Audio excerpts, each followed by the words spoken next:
Көлік жөндейтін шеберхана алдына 6 адамға арналған кезек күтушілер үшін шағын дәмхана ашып қояды да үйінің асханасында өз қолымен тағам дайындай бастайды. Оның көлік шеберханасы тағамдарының арқасында танымалдылыққа ие болады. Тіпті өз қолынан шыққан қуырылған тауық еті аңызға айналады десе де болады. Адамдар тағамға Гарланд Сандерстің кентуккилік қуырылған балапаны деген ат қояды. Яғни KFC сөзінің толық жазылуы Kentucky Fried Chicken.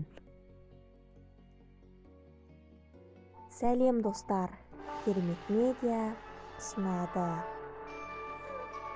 Видеоны бастамас бұрын арнама жазылып кетіңіз. Сіздер үшін 1 секундтығыз, ал мен үшін үлкен қолдау. Бүгінде қарапайым халықтың фастфуд тағамдары